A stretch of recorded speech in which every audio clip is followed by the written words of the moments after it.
लोग कान में एयरबड्स या तीली मारते हैं, उसकी वजह से कान के पर्दे को कोई नुकसान हो सकता है, या जो एयरबड है इसको इस्तेमाल करना चाहिए? क्योंकि आमतौर पे इसकी बहुत इंजरीज आ रही है। एयरबड जो कान में इस्तेमाल है जी बड़ा कॉमन है। मेरे पास क्लिनिक में पेशेंट आते हैं और जब उनको ये हिदायत दी जाती है कि आपने कान में कुछ नहीं मारना, ख़ास तौर पे एयरबड नहीं मारना, तो मरीज़ का आगे से जवाब होता है, डॉक्टर साहब ये स्टोरों पे क्यों मौजूद हैं? इसलिए मौजूद है ना कि हम ले के कान की सफाई करें। तो मैं हमेशा उनको बताता हूँ कि ये कान जो है अल्लाह ताला ने ऐसा ऑर्गन बनाया है कि अल्लाह ताला ने ऑटोमेटिक इसके अंदर सफाई का अमल रखा है, और जो सिक्रीशन या जिनको हम वैक्स कहते हैं या कान की आम ज़बान में मैल कहते हैं, वो कान में बनती है, तो उसके तो अल्लाह ताला ने इतने फ़वाइद रखे हैं। अगर हम उसको जान लें तो हम कभी भी ना सोचें कि हम कान के अंदर कॉटन बड या कान के अंदर बॉल पेन या कान के अंदर गाड़ी बाइक की चाबी या सर पे लगाने वाली सुई ख़वातीन ख़ास तौर पे इस्तेमाल करती हैं और मार लेती हैं। कान के अंदर जब भी कोई चीज़ मारी जाए, चाहे वो कॉटन बड हो चाहे वो बॉल पेन हो, तो वो कान के अंदर सबसे पहले इंजरी करती है, और वो इंजरी या ज़ख़म कान के बैरूनी हिस्से में भी हो सकता है और कान के पर्दे को भी हो सकता है। कई दफ़ा हमने देखा है कि लोग कान के पर्दे में सुराख के साथ आते हैं कि जी कॉटन बड मारा था उससे हो गया, या सम टाइम कान के पर्दे को ज़ख्मी कर देते हैं कि कॉटन बड मारते हुए किसी बच्चे ने किसी ने हिला दिया तो पता लगा जी कॉटन बड कान के पर्दे को फाड़ के अंदर चला गया, कान से ब्लीडिंग हो जाती है, कान के पर्दे में सुराख हो जाता है। तो ये सबसे कॉमन रीज़न है कान के पर्दे में सुराख होने की कि जो हम कॉटन बड इस्तेमाल करते हैं। यानी कि कान को किसी किस्म की सफाई की ज़रूरत नहीं है, अल्लाह ताला ने खुद ही मैकेनिज़्म रखा है, और वो आम तौर पे देखा गया है कि समटाइम्स हम लोग कान में नहीं मारते तो वो पीली सी सिक्रीशन या मट्टी या वैक्स जो है वो खुद ही बाहर निकल रही होती है। लेकिन सर अगर किसी की वैक्स जो है वो अंदर स्टक हो जाए और उसको लगे कि ये अंदर कान में वैक्स है, तो उसके लिए सफाई जो कान में आम तौर पे जो डॉक्टर्स करते हैं सक्शन के साथ,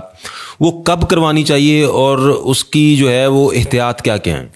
देखें जी, सबसे कॉमन रीज़न जो वैक्स को कान में जमा कर देगी या कान में वैक्स फंस जाएगी वो भी कॉटन बड मारना है। अगर हम इसकी थोड़ी सी एनाटमी पे देखें, कान की जो साख्त है उसको देखें, तो जो कान का सबसे बाहर वाला हिस्सा है जहाँ पे अल्लाह ताला ने बाल बनाए हैं कान के हिस्से में, ये वैक्स की सारी सिक्रीशन वहाँ पे बनती हैं। और जब हम कॉटन बड मारते हैं या कोई भी चीज़ कान में मारते हैं तो हम इस वैक्स को उस हिस्से में पुश कर देते हैं जो पर्दे के बहुत करीब होता है, और आम तौर पर उधर वैक्स नहीं बनती। तो अगर हम उस वैक्स को कॉटन बड से ना पुश करें तो इस वैक्स के 99% चांसेस हैं कि ये खुद ब खुद से बाहर आ जाएगी। आपको किसी वक्त कान बाहर से टॉवल से साफ़ करते हुए, टिश्यू से साफ़ करते हुए ये बाहर आप निकाल लेंगे। लेकिन अगर आपकी आदत है कि आप कॉटन बड मारते हैं तो आहिस्ता आहिस्ता आपकी वैक्स पीछे जमा होती रहेगी। एक दिन आपके कान में दर्द शुरू हो जाएगा, कान में इन्फेक्शन हो जाएगी या कान बंद हो जाएगा, आप कहेंगे मुझे तो सुनाई नहीं दे रहा। तो तब हमें ज़रूरत होती है कि हम उस हार्ड इम्पैक्टेड वैक्स को जो पर्दे के करीब धकेल दी गई है उसमें पहले हम उसको सॉफ्ट करें। तो आम तौर पे सॉफ्ट करने के लिए जो ड्रॉप्स यूज़ किए जाते हैं वो सोडा ग्लिसरीन के नाम से आते हैं। अगर वो ना भी मिलें तो हम ऑलिव ऑयल या सर पे लगाने वाला आम ऑयल उसमें यूज़ कर सकते हैं, और फिर कुछ दिन सॉफ्ट करने के बाद हम उसको अंडर माइक्रोस्कोप और under light in direct vision हम उसको सक्शन कर सकते हैं, जो कि सबसे सेफेस्ट मेथड है। अच्छा सर, कान में कोई चीज़ डालनी चाहिए आम तौर पे कि जैसे हमारे यहाँ पुराने जो हमारी जो नानियाँ दादियाँ थीं वो हमारे कान में ऑयल डाल दिया करती थी और ऊपर से उसको पुश करती थी, क्या इसको ये कान में ऑयल तेल ये डालना चाहिए?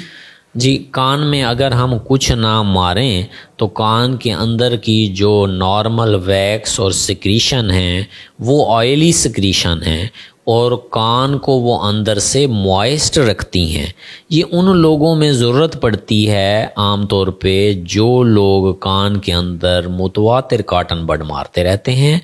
और फिर उनका कान इतना ड्राई हो जाता है कि दे फील के फिर कुछ डालें। और जब हम ऑयल डालने की बात करें तो ये सबसे कॉमन रीज़न है कान में फंगस के बनने की। अगर कान में ऑयल डालेंगे तो नॉर्मली नहीं डालना चाहिए, अवॉइड करना चाहिए। अगर किसी ने बहुत ज़्यादा कॉटन बड यूज़ करके कान के अंदर की जिल्द को खुश्क कर दिया है तो सम टाइम हम रिकमेंड करते हैं कि ऑलिव ऑयल का एक ड्रॉप डाल लें। क्योंकि सर